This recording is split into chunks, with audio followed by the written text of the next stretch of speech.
Hello, this is Roland. Welcome. Today I want to continue with my series entitled Common Sense Christianity. Common Sense Christianity. This is number 2. You should watch the first one. It's very good. And I'm going to build upon what I said in that one. And I said something like, well, first of all, I read to you from the book Finding God Through Prayer by Madame Jeanne Guyon, a very spiritual lady, an enlightened lady who lived over 300 years ago. And I also mentioned 2 other people, Miguel Molinos, who lived around the same time, and he wrote The Spiritual Guide. Very famous little book. And those 2 people, and also Francois Fénelon, who lived around that time, those 3 very enlightened people wrote remarkably about the meditative life, the spiritual life. Okay, walking the walk. Okay. They understood it because they found it. They found something. Now you all know that a lot of people talk about things. They talk about this and that, but they haven't really found it for themselves. They pretend they have, or they think they have. They fool themselves that they have, but they haven't found it. Not the real thing. But these people actually found the real thing. And what is the real thing? The real thing is a walk with God. It's like Abraham, Elijah, Enoch, Noah, okay, Moses. They walked with God. Okay? And one of them was called a friend of God. It's very beautiful. How would you like to be called a friend of God? Well, you know, it's possible. It's possible. And of course, Christ, Paul, they found a relationship with the Father. But when we think of relationship, we humans who are not enlightened, who've never experienced it, you know, because what we're doing is we're writing, for example, imagine someone who had never experienced the sunlight. They'd never been out in the sun. They'd lived all their life in a cave or underground or something. Well, they could write about the sun and show you pictures of it and talk about it, but it's not the same thing as experiencing to be out in the sunlight, in the light of the sun and the warmth of the sun. Okay? Well, that's the idea, is to experience the Father and His light and His love. Okay? Now, when we think of a relationship, we're thinking of something emotional. You know, like you get all emotional with your mom or your dad or your brother or your wife or your girlfriend or your boyfriend or something. That's what we think of. Some kind of a relationship, emotional. But this is something different. This is actually living in the presence of God and having a certain objectivity, a certain calmness, having patience, having an enlightened point of view that actually dampens and prevents emotions from even arising. See, people don't understand how you can live a life without emotions, but it's very possible. It's very possible to live life on an even keel without emotions. You know, the usual anger and rage and excitement and hurt feelings and see, those types of emotions. What do? They wash away reason, and then you do and say the wrong thing. You make mistakes. Okay? And also, they're harmful to the body. Anger, for example. You go through life angry all the time, before long you'll have a heart attack or an ulcer, or intestinal problems, or high blood pressure, or who knows what. Something, or just drained. drains you of energy. And we all know that people who are not emotional, there's a certain superiority and dignity to that. We kind of like it, like when your airline pilot comes out. You know, I don't know if they still do nowadays, but they used to. Used to come out of the cockpit, and he would say, you know, hi, how you doing? And we're going to be flying at 30,000 feet. And we're expecting a smooth ride. We should be arriving in 2 hours and 50 minutes. And the weather there is, you would like that, right? Or even if you just hear him on the over the speaker system, you'll like him to be calm or her to be calm. You wouldn't like it if the airline pilot got all nervous and fearful and excited. Same thing with your doctor or your dentist. Even your mechanic, your auto mechanic.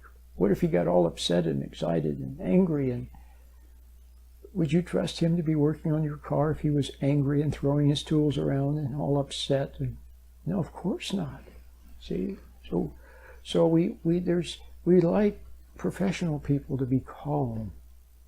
Okay, and that's the way we want our parents to be when we were kids. We want them calm, but you know, happy-go-lucky also, with a twinkle in their eye, friendly, lighthearted, but not emotionally upset. Well, you got the idea. So if you were to find this walk with God, this prayerful state of mind, this meditative state of mind, then you would be calmer. You'd be less emotional. Okay?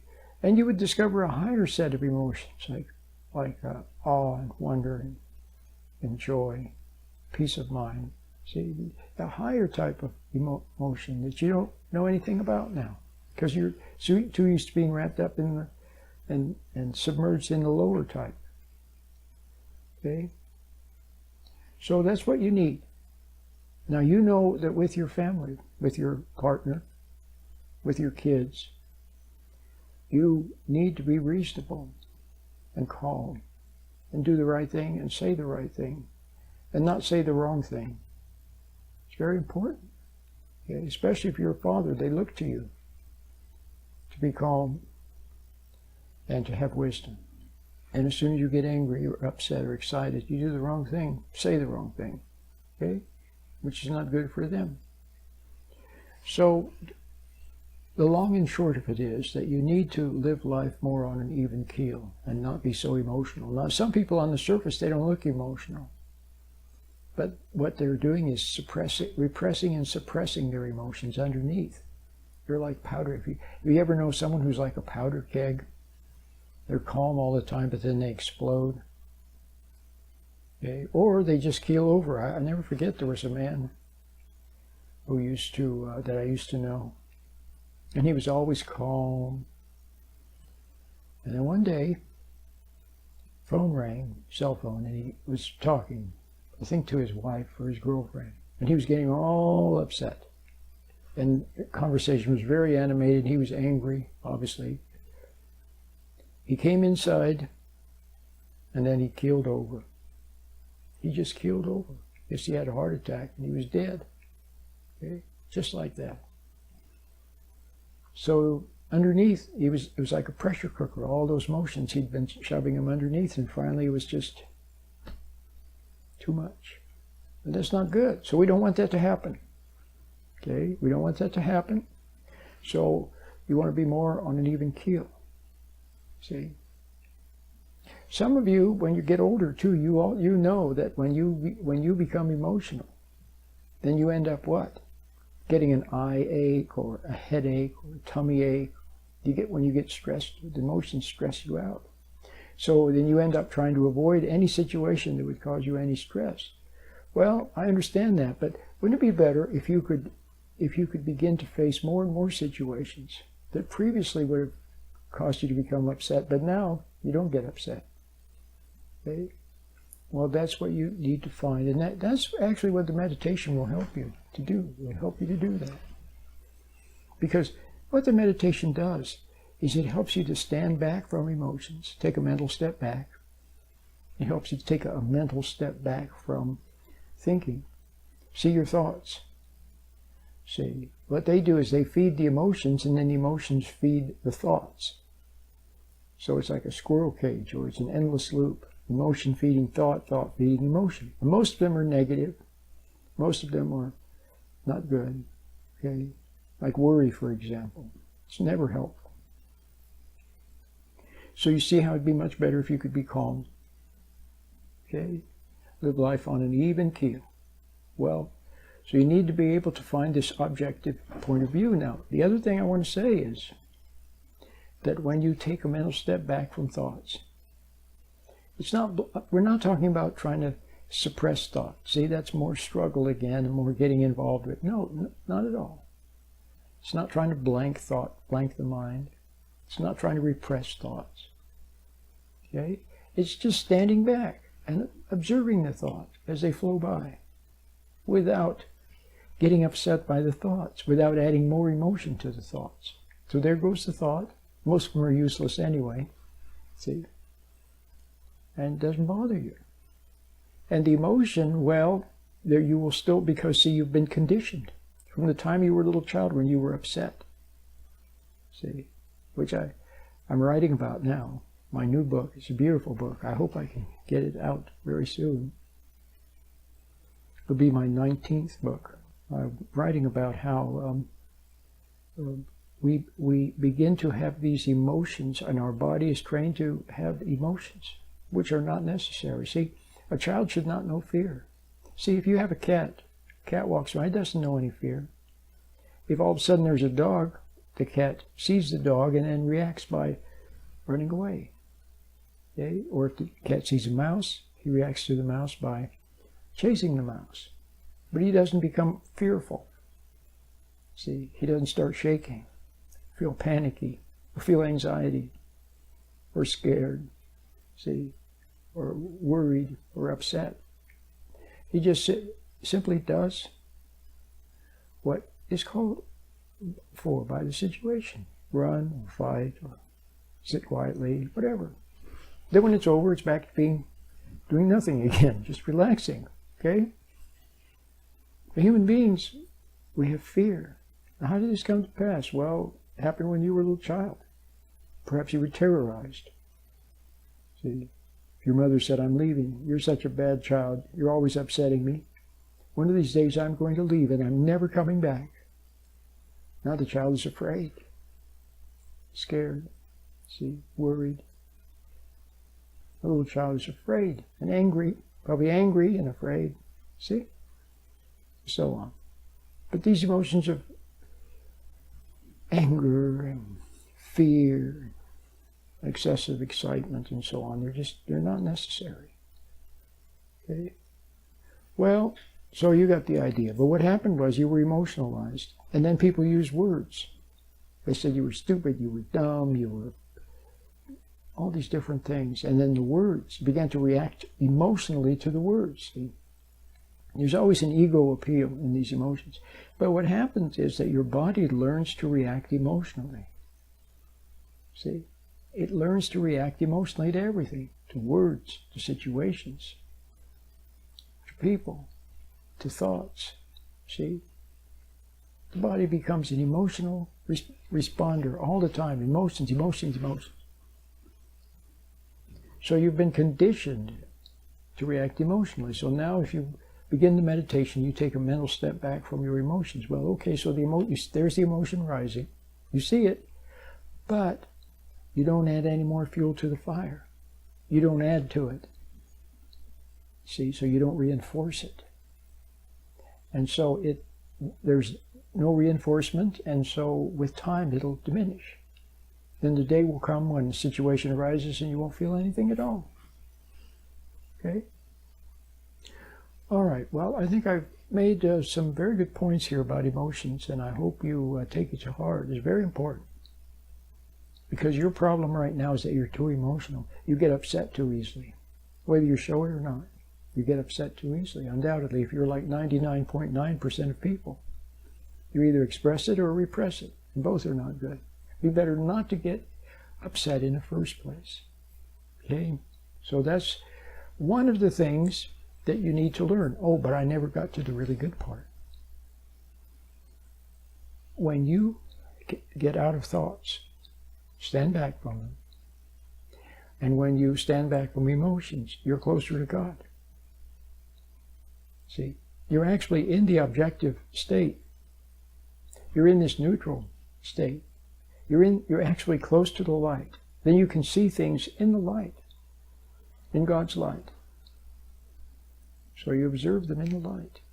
And if there's something to take note of, you do. If something needs to be done, it'll come to you to do it. If nothing needs to be done or said, then you won't do anything. You'll just continue to observe in God's light. And knowing that God's light is there, and knowing that you're observing in God's light, and waiting to see if there's any action called for, and if nothing, then you just stand there and observe.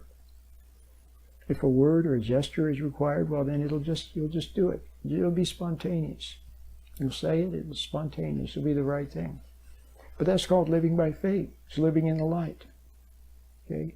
But now, what you do now undoubtedly, is you look into your thoughts. Try to find something clever to say.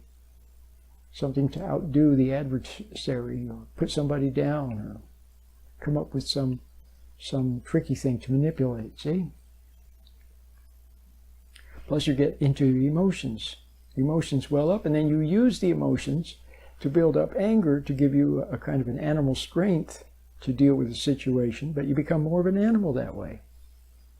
And the other thing, when you look into your thoughts for answers, instead of looking to God, see, instead of standing back and watching and waiting for a wordless intuition, see, a wordless realization, instead of that, when you reach down to try to dredge up something for your ego to use against whatever it is that you're struggling with, then another spirit, see, not a good spirit, but another spirit, see, answers your cry. And then it puts in your mind something to do, but it's never the right thing. It's always wrong. The timing's always wrong, and it's wrong. You say the wrong thing. Oh my God, what'd I say that for? See? Say the wrong thing. The hurtful thing, the cleverly cruel thing. When you say it, you're actually expressing that alien will, see, that operates through the mind and through the imagination, which is like, see, the mind is like a no man's land. How much better it would be to stand back and calmly observe in God's light, okay? And like that, it's much better, okay? Then what comes from the light, the good that enters from the light, then will enter the mind, and then you'll have good thoughts, noble thoughts, realizations, and understanding, and see, wisdom. You won't even know where it came from.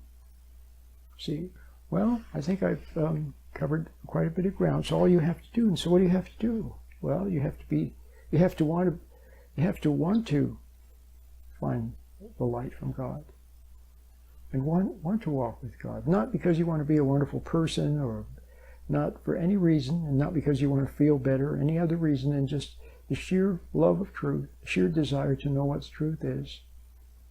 See, and not to do wrong. Okay? Then you start the little meditation. Try it. And start practicing it, because it will help you. It's like a little tool that helps you to find this objectivity where you're not lost in thoughts and not lost in emotions, and you're closer to God. Okay? And when you're in that state, that prayerful state, closer to God, you'll be more like what Ruth or Moses or Elijah or Noah or Christ or Paul. See, it's more like what they had. Okay? Then, see how beautiful that is? That's what, and Paul talked about praying unceasingly. Well, that's what it is. If you're in that state of being, that meditative state, that prayerful state, that being closer to the light, walking in the light, and looking to the light, and having faith in the light. See? And yearning for the light from God. That's a very wonderful place to be. And then you'll know the peace of God, which surpasses all understanding. Okay? My name is Roland.